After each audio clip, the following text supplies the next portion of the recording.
our series, Compassion and Christianity, we're learning that you can't have one without the other. If you really want to live the Christian life, you have to have compassion toward people. And this is why. So far we've seen that God has shown compassion to us. God so loved the world that he gave his only Son. Whoever believes in him will not perish, but have everlasting life. That's God's compassion. He did something about our lost situation. We saw because of that, God expects us to be compassionate. If he shows compassion to us, he expects us to show compassion to others. We noted the compassion of the Good Samaritan and shows us that our neighbor is anyone that is in need and we should help them. A neighbor isn't necessarily someone that lives next door. It's someone in your life that's in need. Compassion goes to work and helps them. Today we're going to see the compassion of the loving Father. There's a story that Jesus told about a young man. He got bored living at home, and he went out into the world and squandered all that he had. We know the story as the prodigal son. It should actually be called The Loving Father. Actually, I have a book in the Media Center entitled The Loving Father, based on this story, if you like to read. I believe when Jesus told the story, it wasn't to highlight the son, but to highlight the father, and to show the compassion that God has for people, even those, here it comes, who ruin their lives. I think God has extra compassion for those who ruin their lives. In studying the stories that Jesus told, it's always good to know what prompted the story. Why did he tell the particular story that he did? Well, Jesus is defending his actions in receiving sinners at the Pharisees' dismay. The Pharisees couldn't understand, okay, if Jesus is so holy, why is he hanging around with those people? He should be around people like us, holy people. Well, Jesus was attracting all kinds of people. He was attracting tax collectors and sinners. So in Luke 15, Jesus told 3 stories about things that were lost. And he told these stories to get the Pharisees to understand why he was getting around sinners, but even to show his Father's heart. And the 3 stories that Jesus told in Luke 15 were the lost sheep, the lost coin, and the lost son. When each one was found, there was great rejoicing, great celebration. So let's pick up the story of the lost son, or the loving Father, Luke chapter 15 and verse 11. Notice what it said in verse 11. A man had 2 sons. The younger of them said to his father, "Father, give me the share of the estate that falls to me." So he divided his wealth between them. Now when the young son asked for the share of the estate that falls to him, he knew what he was asking for. In ancient Jewish times, when a man had 2 sons, the older son got 2/3 of the estate, and the younger son got 1/3 of the estate. So this young man knew that he was getting 1/3 of all the father had. Verse 13. Not many days later, the younger son gathered everything together, and he went on a journey into a distant country. Let's kind of tuck that away. A distant country. A far country. This far country was a place that was away from conviction. Just got to remember that. He went to a place that was away from conviction. Living at home, among righteous people, there was conviction. You know, the safest place to be is in the place of conviction. That's the safest place. To be around people that want to live right. See, when you hang out with serious followers of Christ, you will have a Christ-centered life.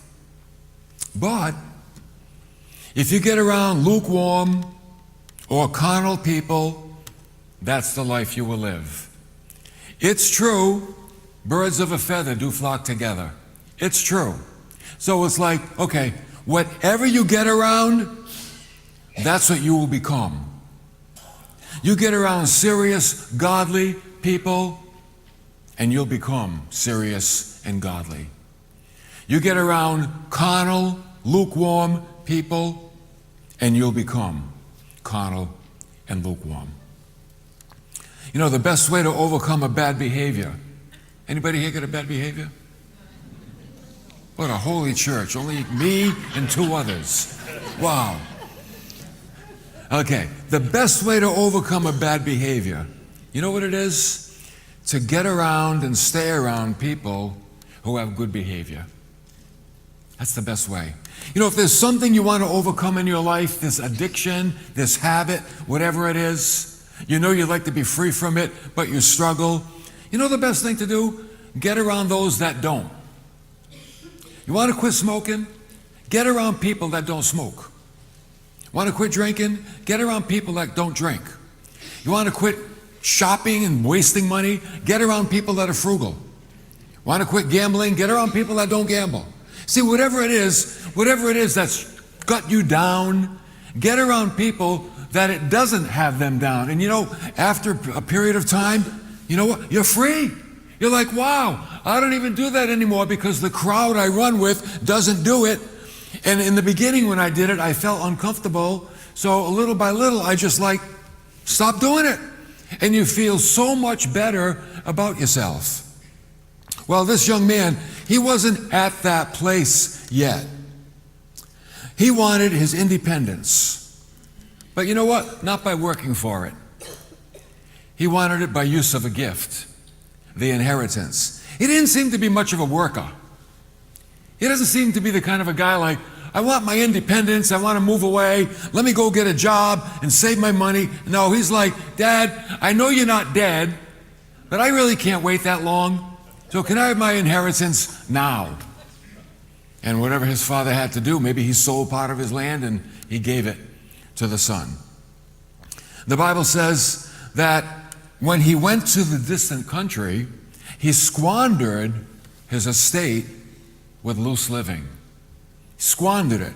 The word squandered, it's a word for winnowing. You know, anybody ever winnow? You know when you winnow, it's like you take this big rake and you stick it into a pile of wheat and you throw it up in the air and the wind kind of separates it. That's winnowing. It's scattering. So what Jesus is saying, this guy, he just scattered his money. He just went out there and lived it up, and he was the life of the party, and he was buying everybody drinks and buying everybody food and paying for everything and just living the high life. And then we have the divine timing of God. You know, it's amazing how God steps into our life every once in a while. Perfect timing, and does something. Sometimes he brings a beautiful blessing. Sometimes he brings an incredible discipline. But it's divine timing. It's what we need when we need it. And God brought to this man what he needed when he needed it. Verse 14, Jesus said, now, when he had spent everything, he's like, broke, nothing left. Then a severe famine occurred in that country, and he began to be impoverished. See, that's why I say it's divine timing. What if the famine came and this guy had all his money? Oh, he would have been a hero. He would have had all the food that he needed to go somewhere, all the money that he needed to go somewhere and take care of himself. But God waited until he had nothing left.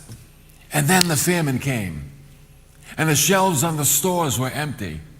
And he had no money, and he had nothing, and he became impoverished. And by the way, when the money ran out, his friends ran out. Be careful how you pick your friends.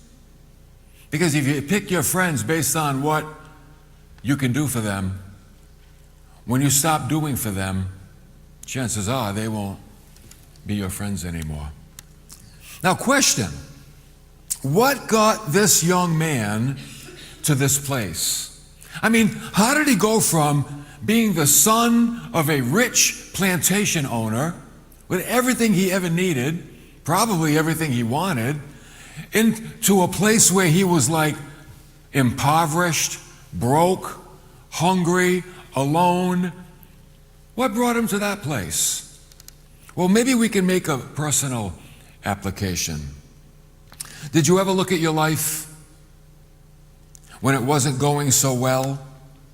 Let's say when things were like bottoming out, things just weren't happening good. Good things weren't happening. And then you ask yourself, how did I get to this place? How did I get to this place where it's like my life is so bad and my spiritual life is like suffering? You know, it's a sad commentary when a child of God suffers in their spiritual life. I'm like, that shouldn't happen. That should never happen. But it does. How does someone get to that place? Well, perhaps the same way the prodigal got to his place. Step one, a desire to be his own master. Independence. I'm done being told what to do. I'm going to go out there and I'm going to call all my own shots. I'm going to be my own man. Nobody's going to tell me what to do. Not my brother, not my father, not God, not anybody. I'm going to be totally and completely independent. That's step one. Starts in the mind. Then number two, step two. He moved away from the place of conviction. He got away from the place where if he did wrong, it would bother him. So it's like, oh man, I can't do what I want to do while I'm home because I'm too convicted. So let me go somewhere where I can do whatever I want and I'm not convicted. Where it's like, hey, anything goes. There's no rules. I can do whatever I want. So that was step number two. He moved away from the place that was safe. He got away from the people that was safe.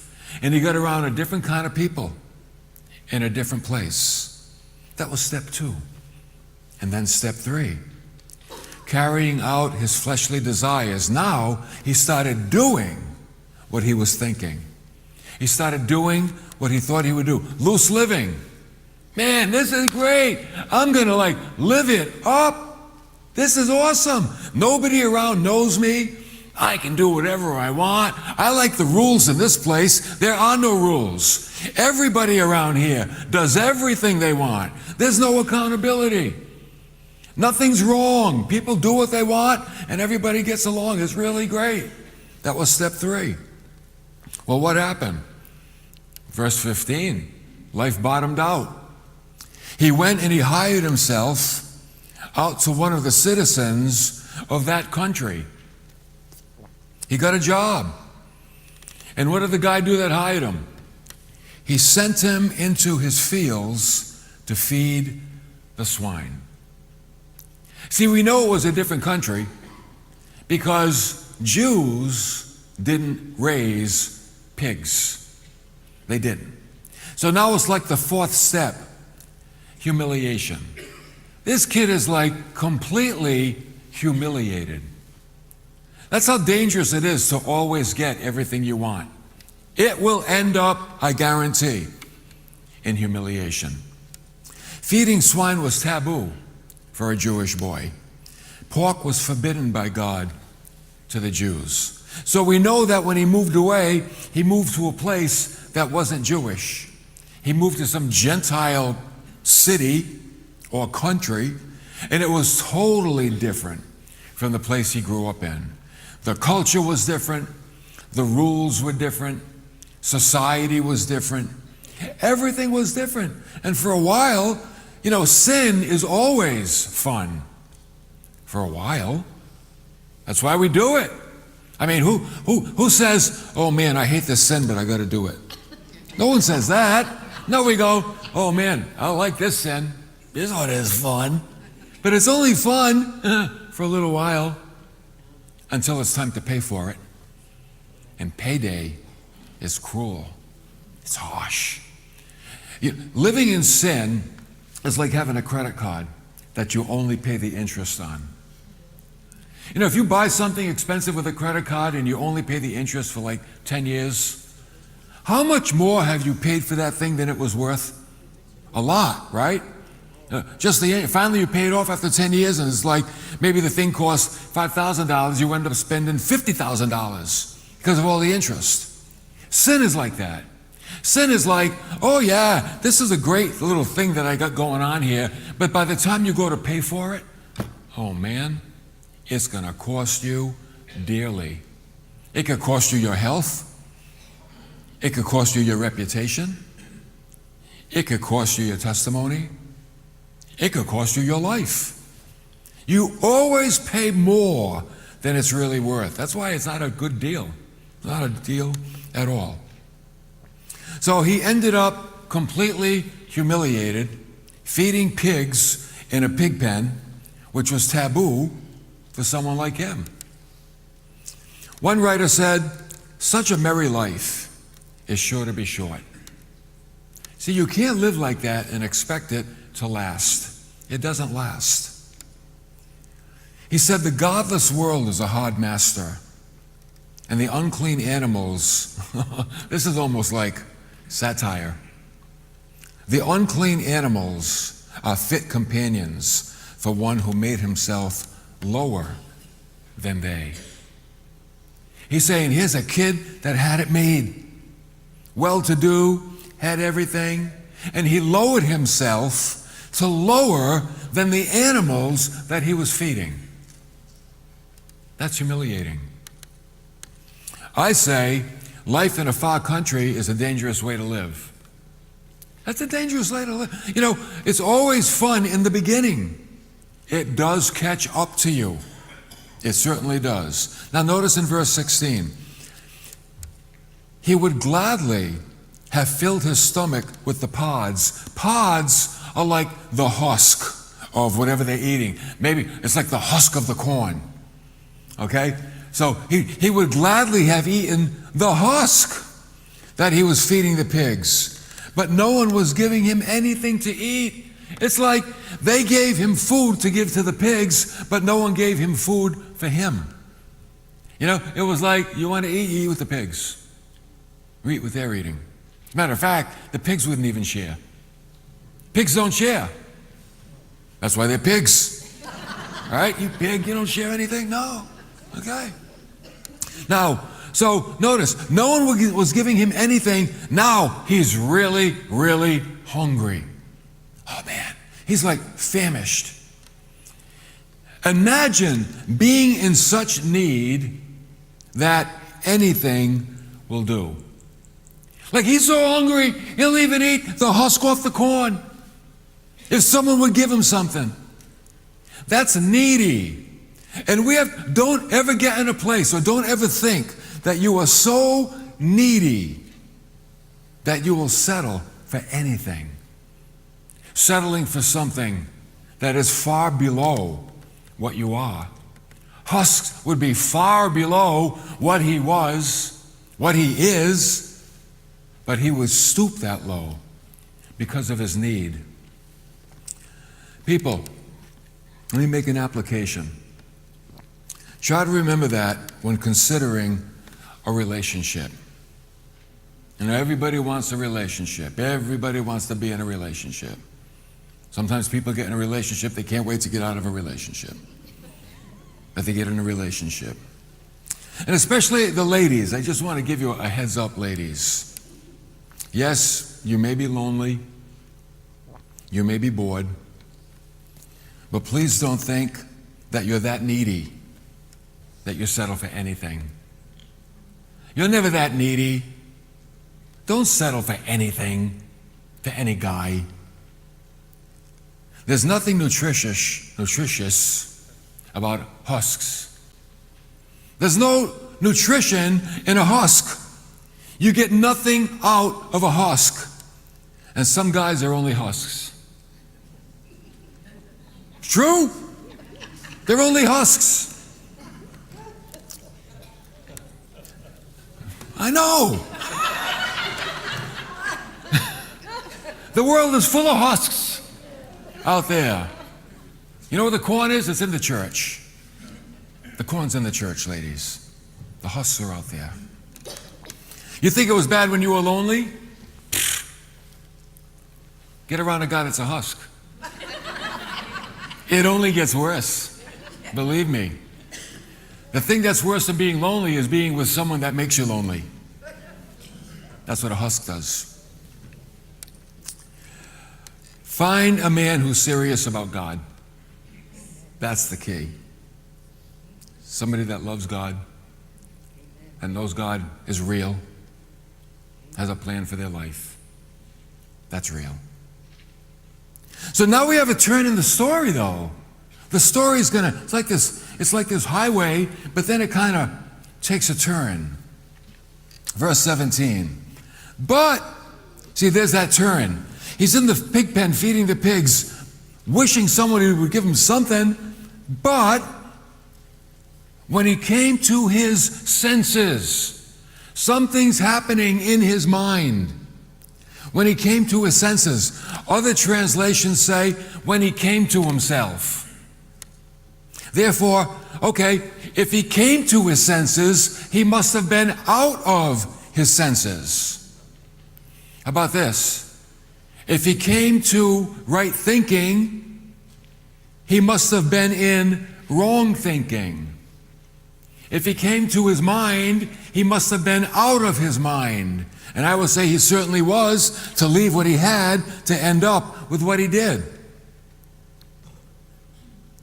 He must have been out of his senses to come to his senses. See, when you stop walking with God, you're not really yourself. He came to himself. Well, who was he before? He was somebody else. Why? Because he wasn't walking with God. See, we were all made, believe it or not, to walk with God. We were created to walk with God, to have a relationship with God. And when we're outside of that relationship, you know what? We're not ourselves. We're not who God made us to be. You can only be who God made you to be when you're walking with Him. And when you're walking with Him, good things happen. And when you're not walking with Him, we make bad choices. And the things that happen are our own doing. So at least he came to some kind of realization that, you know what? I've been walking the wrong walk. And notice how his thinking changed. Here's what he said. He's having a conversation. I don't know if it's with himself or with the pigs. Maybe he's talking to the pigs. I would. Nobody else was there. He said, just like, remember the movie Castaway with Tom Hanks? He talked to the soccer ball. Put a little face on it. That was his friend. Well, he's talking to the pigs, and he said to the pigs, how many of my father's hired men have more than enough bread? And I'm dying here with hunger. And you know what the pig said? Nothing. Why? They don't know what he was saying. They only speak pig Latin. God just gave me that fresh. I know I'm anointed now. Okay. So he said, I'm dying here with hunger. And he said, I know, I'll get up and I'll go to my father and I'll say to him, Father, I've sinned against heaven and in your sight. So he's going to go back and he's going to repent. Verse 19, he says, and I'm going to say, I'm no longer worthy to be called your son. Make me as one of your hired men. See, he wants to go back and establish a contract with his father. Listen, I blew it big time. I'm not even coming back as your son. Just give me a job. I'll sleep in the shed. With the hired men, at least I know I'll have a roof over my head, 3 meals a day, and I'll just be like them, and I'll just go work with them, and that's about all I deserve, if that. See, sometimes we think in our relationship with God, we think about what we deserve. And God doesn't operate that way. God operates in grace. He doesn't give us what we deserve. He doesn't give us the eternal punishment that we deserve because of grace. And He doesn't give us the little bit of reward that we might deserve. He multiplies reward because of grace. See, we treat each other based on what we deserve. God treats us based on grace. You want to be like God? Treat people in grace. So He said, I'm no longer worthy to be called one of your sons, your son. Make me as one of your hired men. So in coming to His senses, thankfully, He did not delay His intentions. You know, sometimes we think, okay, I know what I'm going to do. Here's what I'm going to do. I'm going to go to that person, and I'm going to make things right. And then a day goes by, and another day, and another day, and another day. Before you know it, you never do it. You ever say, oh, I'm going to write this person a letter tomorrow, and then tomorrow comes, oh, I'll do it tomorrow, and the next day, and you never write the letter. Or I'm going to send a thank you note. I got that nice little thing. I'm going to send a thank you note tomorrow, and then the next day, and you never send the thank you note. See, you have to act on your intentions. Boom, instantly. Thankfully, that's what He did. You know why? Because He came to His senses. He says, I need to do this now. I know what I want to do in my mind. Now I've got to go do it. And He does it. And in verse 20, so He got up and He came to His father. He's walking back home. Now enter the loving Father, who I really think is what the story's all about. He's the hero. But while the son was still a long way off, oh, his father saw him and felt compassion on him.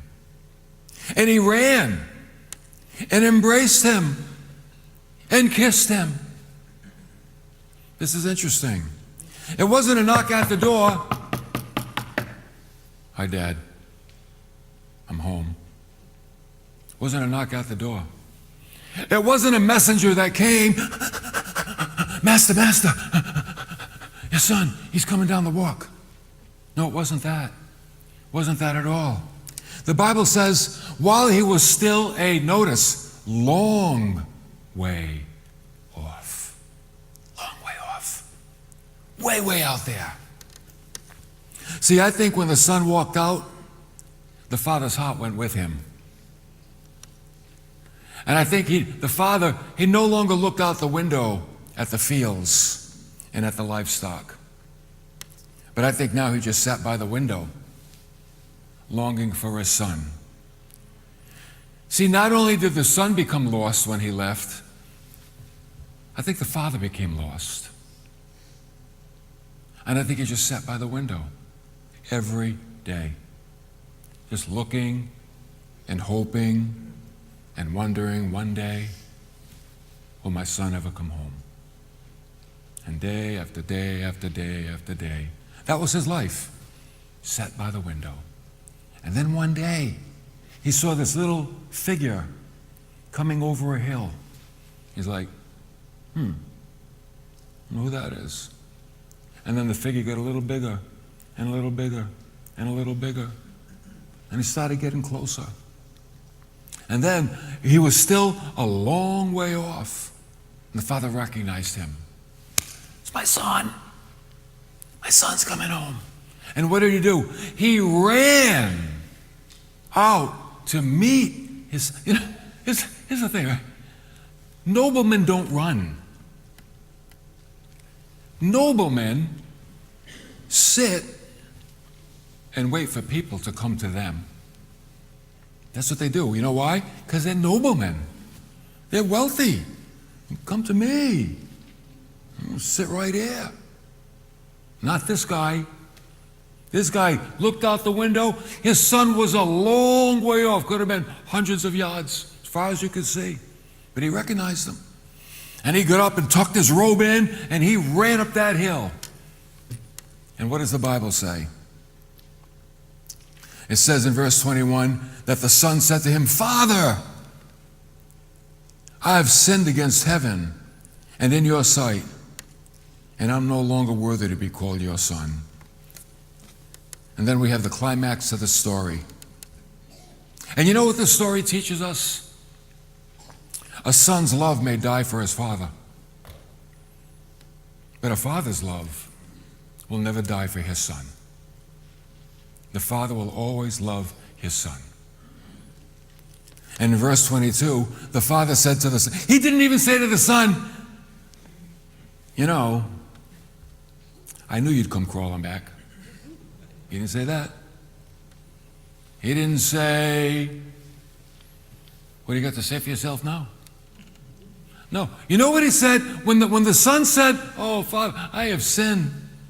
You know what the father, it's like the father didn't even hear him. He said, hey, quickly to the slaves, bring out the robe, put it on him. You know what the robe stands for? Honor. Look at my son, he's wearing rags. Put the robe on him. He restored his honor. Then he said, put a ring on his hand. The ring stands for authority, the family signet ring. That family signet ring meant something. It's like wherever you went, you showed that ring and you had authority. You could also buy things and you could stamp it with the ring. And it would be like an ancient day credit card. He gave him that ring and put sandals on his feet. And you know why? Because sandals are only for a son. Slaves are barefoot. Sandals means, no man, you're my son. You get sandals. You know, there's an old black spiritual. It's entitled, All God's Children Got Shoes. And it's a song about when they finally go to heaven. Because while they were slaves in America, they were barefoot.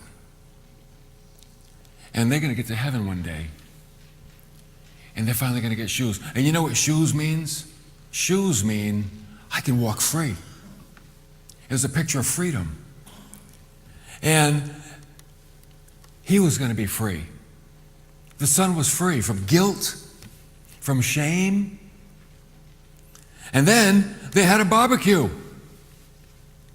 Verse 23, bring the fattened calf and kill it, and let us eat and celebrate. For this son of mine was dead, and he's come to life again. See, to the father, the son had died. But now, he came back to life. He was lost and has been found, and they began to celebrate. They partied hardy. They had a big party. Why? Because that which was lost has now been found. See, Jesus told 3 stories about things that were lost, but they all have a different meaning. The sheep speaks of those that are lost through sheer foolishness, making bad choices. The sheep that wandered away from the flock, and the shepherd had to leave the 99 and go and get him and bring him back. He left because he was foolish. He made bad choices and got himself in trouble. Then he talked about the coin, the lost coin. It was a headband for a bride, and she had 10 little coins in the headband. And if she went, it was her wedding day, and one of the coins was missing. And it's like, I can't get married.